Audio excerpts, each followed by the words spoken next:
Mayanja, Dr. Jose Chameleone Mayanja. Mayanja liwe ddala bawa Daniel. Tumubuuzizza munange we bizize bitambula tulina kifanyi kitola ku internet nga bagamba bano beba gundi disciplinary committee musician association nabye wakana nagamba fero okuba lusine woba okubye yakayika mu bakikuliriza ne bakufuula obubi ne tumubuuza ekya Pallaso kuba alien kyogamba nakyo bamufudde mubi ye lwaki bali bakuba bannabo nayongera nno tugamba mbuli babeera ne show kibanga kyoyo bye bakoledda mu bijjayo nagamba n'omugogo yakuba owa boda gwali gwadda nnyo nga ne wa boda empizaawola nemwe ne mugamba kakijjeyo ekyo kyali kyadda kyali kiyiseko essaawa nga 2 ne kijja ku social media sayongedde okutunyonnyola Jose Chameleone bambi n'okusaba obwagizi eri mutowe omanyo abeereddewo baganda bato abaagala nnyo saatugambye buli muntu ng'owagira Pallaso jangu abawagira alien mugende kubeera wali we yakola sha abamu ne mugende ewa saha tebali basonyiwa temusuubira mbu abantu beerabira bye mubamukoze n'agamba omulundi guno it's about Pallaso gwanawulira ng'owagira Pallaso ne music wakunyumira jangu ewa Pallaso gwanawulira nti ddala ono ghetto youth nze simuleka ngende eri ku Freedom City naffe tugende tatulinaako buzibu wabula ate bambi nga muganda we omukulu nga bw'omanyi nti ayagala nnyo mutowe nawe kosoka owulira emboozi anti okitegedde bamayanja gwe tomanyi nti bakabi batimpulinga ane abyewakanya agambye biba nabo bantu ng'abalala banyiiga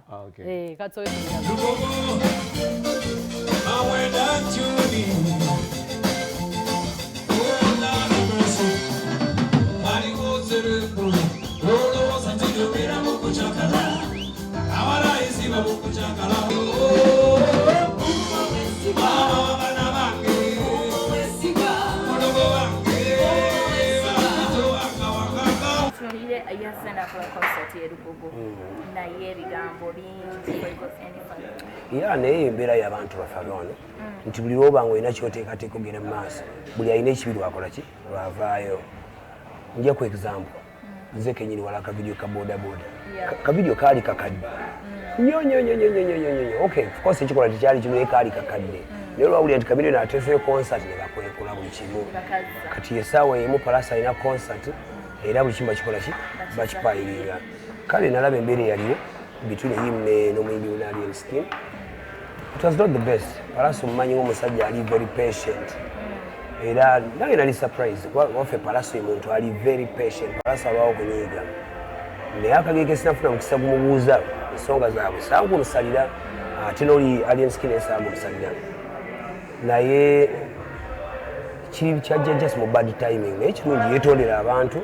neyeetondera muyimbi munne bibeerawo bibikufuula omusajja omuvumu oba omusajja omugumu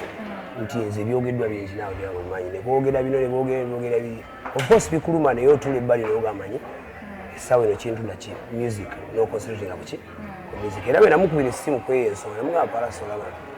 the best thing you can do is osa okwetondera mukwano gwo mwetondere then oconcentratinge kuki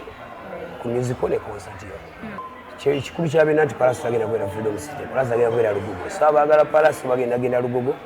n'abaagala Ageesigika nabo bagenda Freedom City ekyo kiba kiba mu Wabitex ekyewunyizeera Wabitex businessman ye waafunira waatunula nalinako concert e Lugogo nga n'essaaha alina show Freedom City the same thing era yafuna abantu be naye nefuna baki si kipya so nze ngamba abawagizi ba Pallaso bajjulire ekibuga kya Pallaso ekyo tekyali kirungi no naye sijja banenya nnyo because bwali busungu bayinza okuba kibakola tebakitegeeza naye realistically ate ekyo kifiiriza mba mufunyemu obutakkanya ne muyimbi munno nga bwe baafuna bwe nalaba ndowooza bonna abantu bakulu basobola okutole bakyogera kuba tubasobola kyogerako ate posita ezo si za Pallaso oba bbaana si za Pallaso Pallaso ye muyimbi posita za mutegesi wa Kivulu kati baba balina issues ne Pallaso ate omutegesi w'Ekivulu baba bamufiiriza ekitambula mwali basatu otudde wakati wizali eno Pallaso nga ali eno katambula nnyo disciplinary committee yatuskinders ali kakati ekyo muganda kyagala bakusibako amatu g'embuzi okuliza engoko ebintu ebitutuukako bituuka ku bantu bangi lwakuba abantu bali abalala abangi begamba si batutumu nga ffe my dear friend abantu amaka gamenyeko eyo abantu bayombagana kakati kamabuuza ekyo kyaliwo kibasoso kiraba naye olwokuba amayanja ffena tuli popera waliyo mayanja Payase waliyo mayanja Joseph waliyo mayanja Douglas kyamawulire nnyo naye nga bibaawo abantu babiba si disciplinary committee lwakuba ffe tunyiga kiwaawaala